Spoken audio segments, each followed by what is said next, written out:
రెండో విడత రుణమాఫీకి రాష్ట్ర ప్రభుత్వం సిద్ధమైంది. రెండో విడతలో భాగంగా 1,00,000 నుంచి 1,50,000 రుణాలను మాఫీ చేయనుంది. ఈ ప్రక్రియను సీఎం రేవంత్ రెడ్డి అసెంబ్లీ ఆవరణలో ఇవాళ మధ్యాహ్నం 12 గంటలకు ప్రారంభిస్తారు. ఈ దఫాలో దాదాపు 7 లక్షల మంది రైతులకు 7,000 కోట్ల రూపాయల మేర లబ్ధి చేకూరనుంది.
రెండో విడత రుణమాఫీకి రాష్ట్ర ప్రభుత్వం సిద్ధమైంది. రెండో విడతలో భాగంగా 1,00,000 నుంచి 1,50,000 రుణాలను మాఫీ చేయనుంది.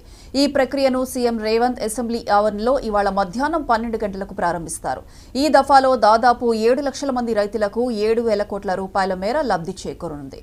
ఇక ఇదే అంశానికి సంబంధించి మరిన్ని అప్డేట్స్ మా ప్రతినిధి రిషికేష్ ఫోన్ లైన్లో అందిస్తారు. రిషికేష్,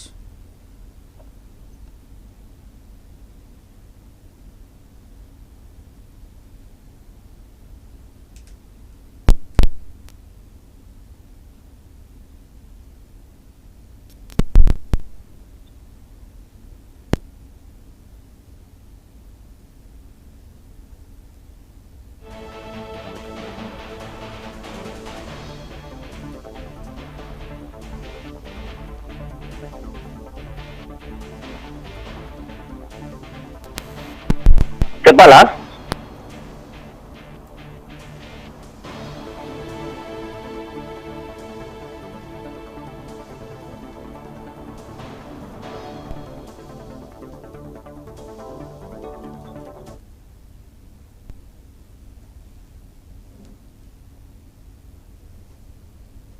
మాఫీని ప్రతిష్టాత్మకంగా తీసుకుంది. ముఖ్యంగా సీఎం రేవంత్ రెడ్డి ఈ యొక్క పథకాన్ని 2 లక్షల రూపాయల లోపు రుణమాఫీని ఆగస్టు 15వ తేదీ లోపల చేయాలని పదే పార్లమెంట్ లో ప్రచారాస్త్రంగా కూడా తీసుకెళ్లినటువంటి పరిస్థితుల నేపథ్యంలో చాలా ప్రతిష్టాత్మకంగా దీన్ని అమలు చేయాలని చూశారు. మొదటి విడతగా జూలై 18వ తేదీ దాదాపుగా 7,000 కోట్ల రూపాయలని 11,50,000 మంది రైతులకు అందించారు. దీనికి సంబంధించి కూడా కొంతమంది రైతులకు రాలేదన్నట్టుగా కూడా మనకు సమాచారం అంతా ఉంది. దాదాపుగా 20,000 మంది 18,000 మంది రైతులకు దాదాపుగా 85 కోట్ల రూపాయలు రావాల్సి ఉంది. రకరకాల కారణాల చేత ఈ రుణమాఫీ అందలేదు. మరోవైపు ఈ రోజు 30వ తేదీ జూలై ఈ రోజు పూర్తి స్థాయిలో 1,50,000 సంబంధించి 1,50,000 రుణానికి సంబంధించినటువంటి మాఫీ చేసే విధంగా ప్రణాళికలు వ్యవసాయ శాఖ సిద్ధం చేసింది. మరోవైపు ఆగస్టు 15వ తేదీ లోపల 2 లక్షల రుణమాఫీ చేయాలనేది ప్రభుత్వం యొక్క ఆలోచన. మొత్తంగా కూడా ఈ రోజు 7 లక్షలకు పైగా రైతులకు లబ్ధి చేకూరనుంది. దీనికి సంబంధించి పూర్తి స్థాయిలో రైతు రుణమాఫీకి సంబంధించి సంబంధించి ఎట్టి పరిస్థితుల్లో పూర్తి చేయాలన్నట్టు బ్యాంకర్లకు కూడా రైతు రుణమాఫీ మినహా ఇతరత్ర ఏ రుణాలకు ఈ యొక్క డబ్బును మళ్లించవద్దని బ్యాంకర్లను ఇప్పటికే హెచ్చరించారు. మరోవైపు కలెక్టర్లకు కూడా ఒక స్పష్టమైనటువంటి ఆదేశాలు జారీ చేసినటువంటి పరిస్థితి. 1,50,000కు సంబంధించిన రైతు రుణాల మాఫీ 7 లక్షల మంది లబ్ధి ఈ రోజు చేకూరనుంది.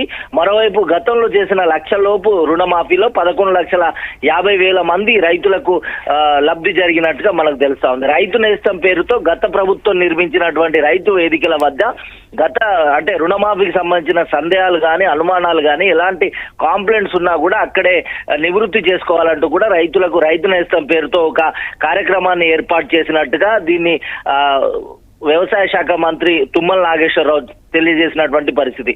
మరోవైపు బీఆర్ఎస్ ప్రభుత్వం ఈ అంశం పైన ఎండగట్టేటువంటి పరిస్థితుల్లో ఉంది. మొత్తంగా కూడా అంటే గతంలో ఏదైతే బీఆర్ఎస్ ప్రభుత్వంలో చేసినటువంటి 1 లక్షలోపు రుణమాఫీకి 19,000 కోట్ల రూపాయలు మేము మంజూరు చేశాం. కానీ ఈ ప్రభుత్వం కేవలం 7,000 కోట్లనే మంజూరు చేసింది. అంటే దాదాపుగా 12,000 కోట్ల వ్యత్యాసం ఉండడం వల్ల రైతు రుణాలు అంటే చాలా మందికి రైతులకు సంబంధించినటువంటి కటాఫ్ విధించారు. ఆ సంఖ్య బయటకు రావాలంటూ కూడా బీఆర్ఎస్ విమర్శిస్తోంది. అయితే రైతులకు సకాలంలో చేసినటువంటి రైతు రుణమాఫీలో అంకెల యొక్క సంఖ్య రైతు రుణమాఫీకి సంబంధించిన సంఖ్య తగ్గింది అనేది బీఆర్ఎస్ వాదన. మొత్తం కూడా మరోవైపు ఆగస్టు 15 లోపల రైతు రుణమాఫీ చేస్తే హరీష్ రావు రాజీనామా చేస్తారు, దానికి సిద్ధంగా ఉండాలంటూ కూడా నిన్న అసెంబ్లీలో ముఖ్యమంత్రి రేవంత్ రెడ్డి చెప్పినటువంటి పరిస్థితి. మొత్తంగా బీఆర్ఎస్ కాంగ్రెస్ ల మధ్య అసెంబ్లీ వేదికగా అయితే ప్రతి అంశం పైన ఒక చర్చ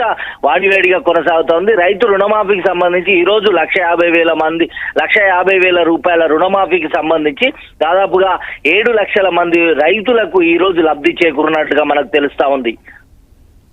రైట్ రిషికేష్, థ్యాంక్ యూ.